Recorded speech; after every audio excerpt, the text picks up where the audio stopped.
Nasi khoi numit sida angakpa pawma phangba mayamda confusion laitaningai akhoi hojik aina madu clarify kitang tawjage ai hojik Delhi da lairi da Delhi da laira gang sai press ti kri no khra akhoi na paw phangba hojik tangai patana masi akhoi na clarify tawdarade akhoi da aramba da taga da podama akhoi inao rohen film masi akhoi na yam nungsina masi sijina ba yagadra haidana akhoi na semdana akhoi se matam khra thaba tawmina rambani aduga ma in charge oina matam khra puhanbani aduga handaki ngasi mana press ta seran torana viral ama chali basina akhoi da indigenous people forum da serana lobo ya bagi podama khaklei adu ai mayam da senga haijage ma se akhoi ki sigi in charge oina purasu akhoi ki executive meeting mayam phamada yaudaba suya yaudaba lao haisu lakaba adu magi chille kholena kadai ki relief ki IDP da adu ki haina dom chatpa phare na chagata budo dum chalo adu noina tasana khoina taw mayam do ai yai to dum taw haina akoida mayam haira ga tawre ma da pamse meeting a chaw tawra stage da phamba adu kumba adu atopa da di kari forum gi thaba tawhom lai raisi no phom na yaudaba adu anyway adu rusu madu aina chalaro adu handak akoina Delhi ki trip asi gi tamak meeting executive body meeting anirak phamin aduga akhoi masi tawse haina yanara tawni aduna ma bu meeting da lao haina anirak kawe ma lakte adudi soi taw lao haina tawe ma lakani hairaga MBC da pung ani ngai numi ani ngai lakte adu akhoi Delhi chataba ya dum chalure adudegi ma bu haire sumaina soi taw ningai le ai ta san khoina adum taw khro da hoina tawba nana taw aina taw chamane akhoi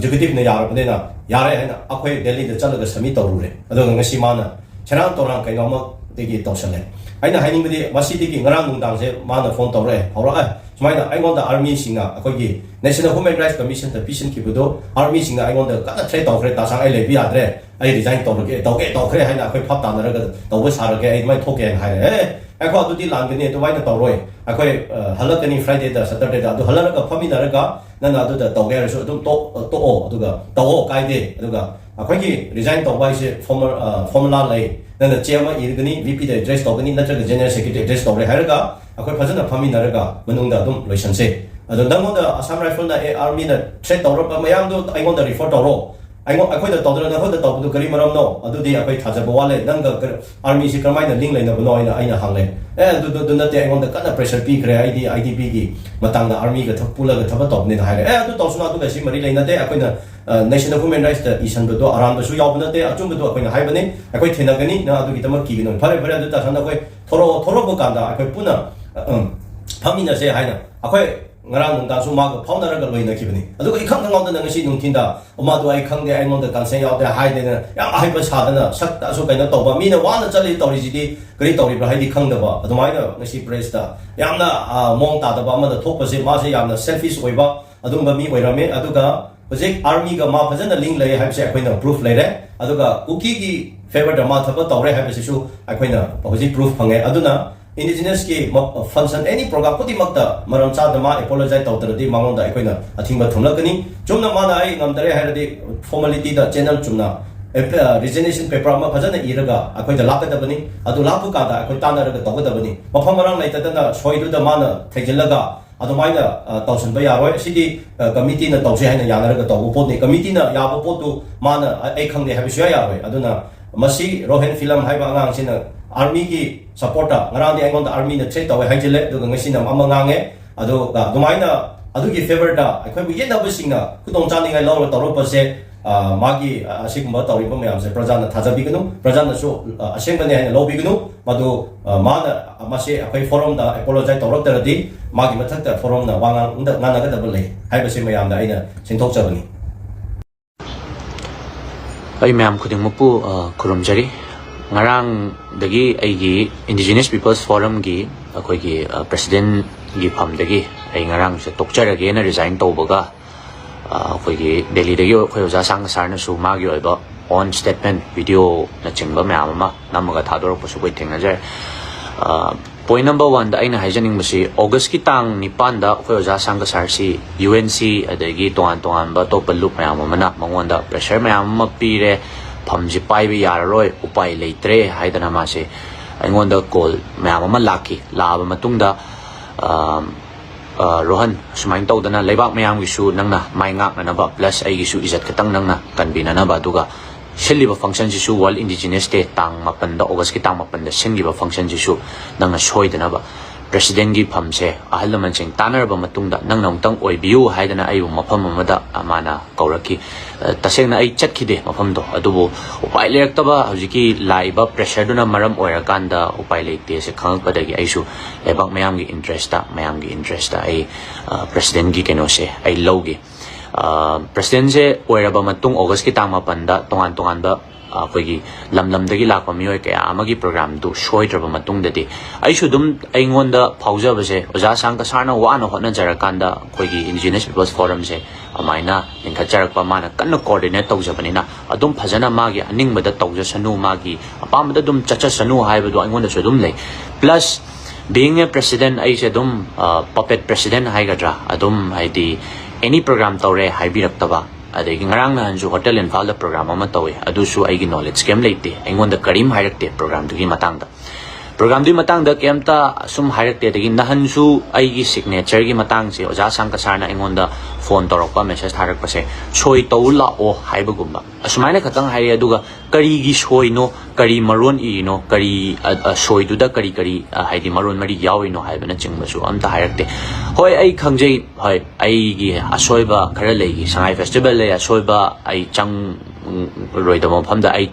changubagi hojik praja mayamna aingonda sum katang nungai taba warojaba mayam masu leiri asida su natana ai Christian chatpagi su aingonda su hojik yam nungai tana mi topa mayam su ai yengsalaga leiba timing su oi ai khangjei ado ai sigi limelight mayam chide ai katang su ai keno se hidi sideline tawjage haidana Indigenous Peoples Forum gi kari gi program adagi media ra thopai program su ai ka yawjadrabani aduga akoi internally displaced person IDPs kamai leina su ai tongan program mayam amada su ai focus pira leibagi maruina ai akoi gi Indigenous Peoples Forum gi program jana mana yawbasu ai ngamde tawbadabu leibak praja mayam na simadi bichar tawbiu jobi angang oisanu ahan oisanu adagi yamna keno tobo oisanu masagi consent sungyaw yawdana masa sungan khangalamdana press briefing ama phajana iraga press note ama bu masagi consent sungyaw yawdana soi saraga toba haibasa masi haidi lebak praja mayamna dum judge tawbiyo masi kyamu yam chumge kyamu yam lange habado judge tawbiyo aduga akoina hekta samasya mayam thengnei haidana hekta chengadabsu nate tawbadabu khoi oja haidi khoi oja gi su haibadi ai mi chaijaba dei mi ngangjaba adagi aingon mi sida jadbagi aingon da su itik su leijade aduga khoi oja na ngahang ki oina army ga mari leinare khara haijin adagi kuki ga haidi maram khara leinare na haijin adumaina sum tawbirakanda aran ba myam ngang badusu adusu oja khatang ahalama oina haidi tawhanjaningde lebak praja mayam da aina pijaning ba kenodi appeal di hoi sumaina koi khaibung tanaraga khana chaina ba sumain tawga kanana haidi achumba sakna na bai damakta amamungang tawbasu tawhanjaningde adubu yamna phajabi mawongda haidi ai hadu lebak mayam gi praja mayam gi request ki matungina ai ki shu akiba leijade oja sangka sar na Manipur thola kanda live discussion program da phamje haibra live thado phamje haibra phaminaraga ongtang wari chana thokje haibra adusu kashu akaiba kashu thodopati leijade tawbadabu puppet president ama oina sida chatlu adu taw ada taw haibadudi ai gi ethics study madumadi tasengna haidi yaude ai angang oijaraga su ai mayam na hekta aduda chatlu ada taw ana maina haidi thang na tawba potudi ai adumadi tasengna tawanjaning deduna lebak praja mayam da aina appeal haigadra ai request tawjaning basa aina resign tawjabagi main over reason je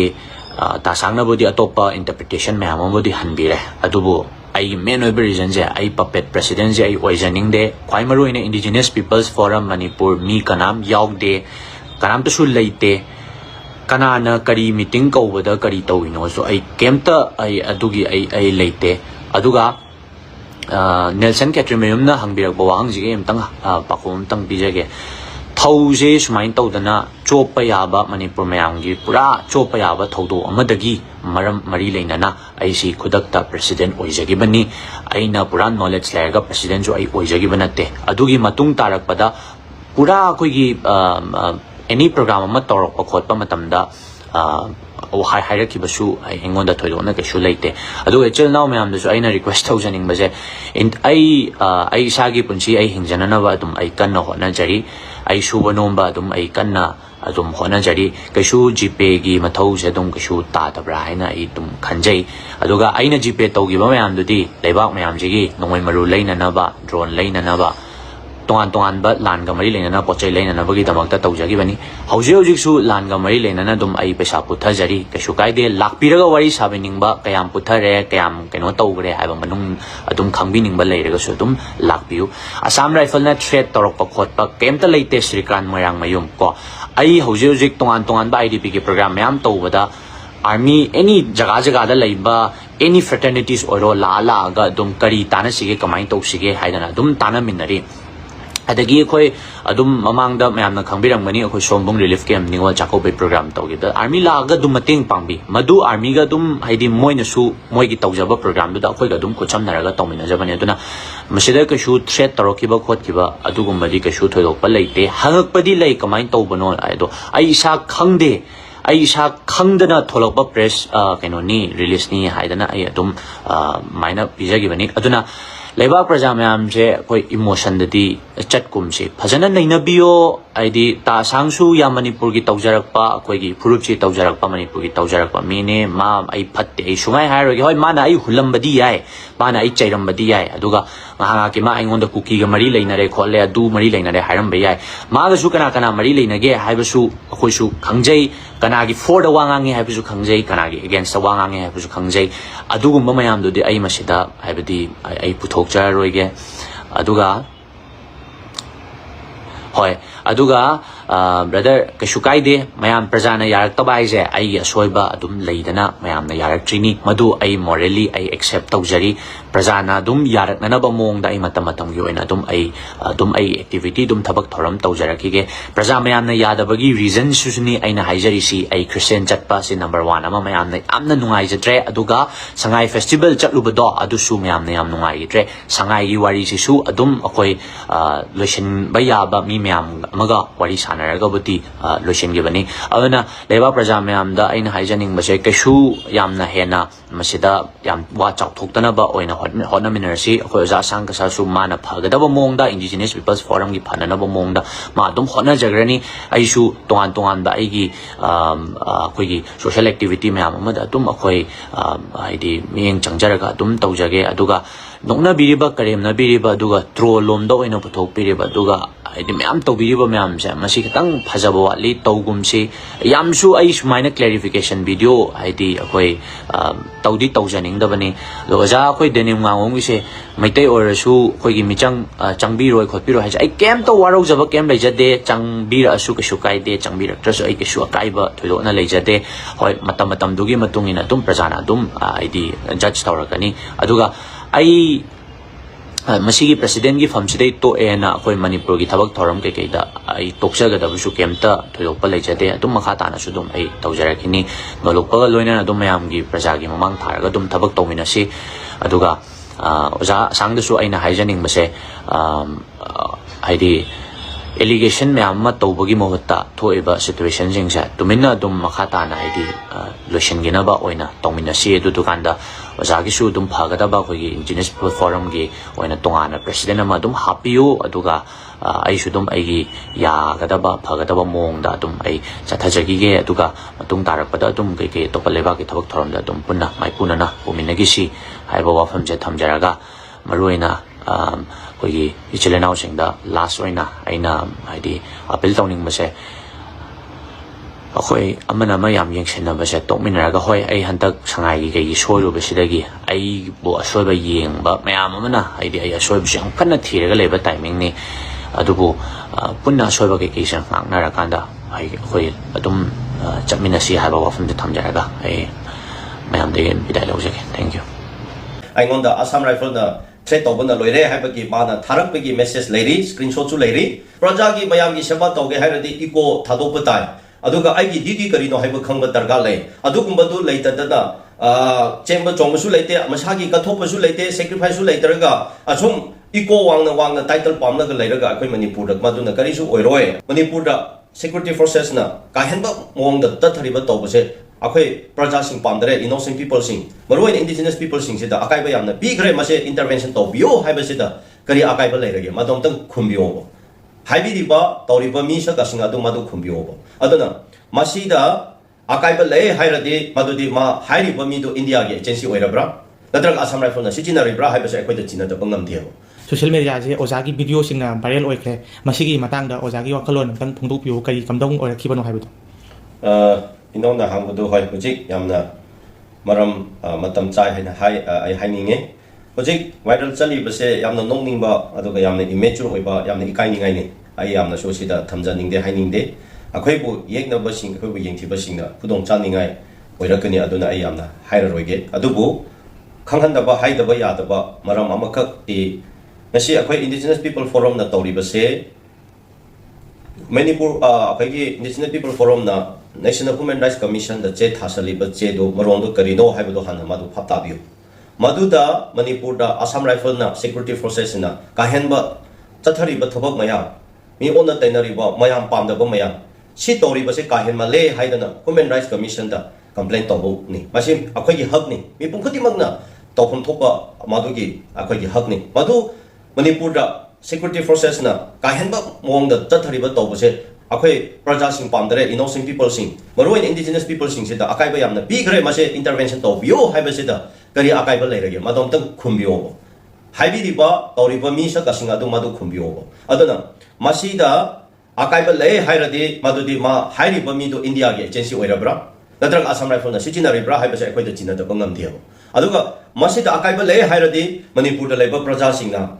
pakhum du piyo madu walo aten du praja na lakani aina pakhum piroi akhoi chumna larga Manipur da Assam Rifle na chathariba moong se kahemale masi chumde intervention tawbiu Assam Rifle se yaradi lothopiu haibasini masida Manipur gi praja ichina naga singna maitai singna yaninge haradi praja na pija torusunu adada aina karisu hairaroi ko sini aina thamjani mudi jagi IPFM gi site gi thamgiba cherol sing adu action oina lakhat pira u haina thamgiba cherol ni madu action na lakhat pira u haina thamgiba ni na action lakhat laktriba maram kai gino karam kan lakhat laktorino haibagi recall tawduna ojagi site gi tawgodabagi action plan laibibra aduga masi kan guma tawtaba taragadi mayang gi khongjang changbi ga dawribra aduga masi gi step si gi mahutta ojagi marak tagi oina awai akum tawnaraga laibagi film se masi gi matang da ojagi wakolom tang phongtok piu akhoi IPFM na ngasi local level khonthang sidi Manipur da sai Assam Rifle maru oina aduga security forces na bias toba aduga partiality leina thaba toba partition leba aduga bias oina thoba toba se mase yaningde haiduna wakat bani masi akhoi thumdri phawa akhoi toba ya ba togani international ba da chakani masi toriba akhoi na toriba khonthang sida yaninge haidana awai khum tawraga legadabado matam mange madu prajana parapi ba matam lakani adugumba akhoi na toriba khonthang sida madu chumde haina hairaga legadaba oiradi mahakto Manipur da leitaba na phai haibase akhoi IPFM na reply piba matam lakani aduga akhoi masigi Assam Rifle na security forces na bias toba chathariba thabak se akhoi masi chumthokri phoba praja sing da su tanaraga akhoi na hoji chaliba process siga marin leinana mayam protest toba rally toba aduguma khonthang kaya su akhoi chathaki gini masi gi akhoi gi plan leiri sumaina hoji ki Manipur da sigi leiri bo issue sida mayam na tawda ba matam sida madu chume haina ye adu tawlera de mahak se akhoi indigenous people bu Manipur ki mayambu yek naba aduga Assam Rifle ki Central Security Forces ki agency ni haiba masakto prajana soidana takwa matam malagani madugi taide akoina lawroi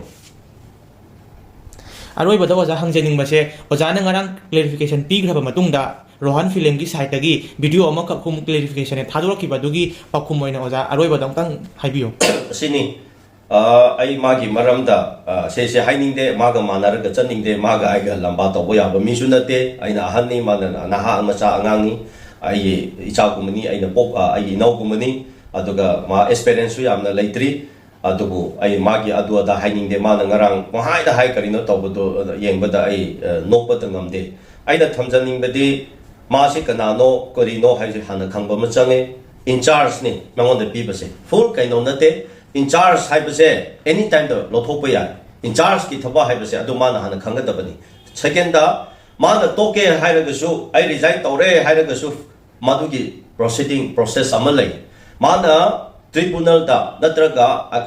IPFM ki tribunal da, natraga, vice president da, or general secretary da, mana I resign torage, matam kra I pot harage, mase committee singa executive body na, kana na view haidana che hana lagadabani. Ma masana kanano haibadu ma masana taksare, army ka, Jaminaraga IDP the Jale has so high. I on the Assam Rifle the threat of one the Loire Habaki Mana Tarapegi message lady, screenshot to lady, Aduga Mana, Hoji Mapankara, the Assam Rifle Nadumba Late, Habaki Mama Sanado Mamuka High, Garino Mana Nang Libatori was a pop tade, Aduna, Siki City, I'm the Ikaining Webani, Aduna, the Habaki see the social media, the Ado, the Torono, I quite. Thorakani, I Delhi the lady, Thoraga Pamina say Habita, Yaning the Bayadaba, Madu the Lotion Bungam the Midu Carino, Rajagi Bayami Shabato, Haradi, Eco Tadopatai, Aduga Igi Didi Carino, Habakanga Dargale, Adukumbadu later than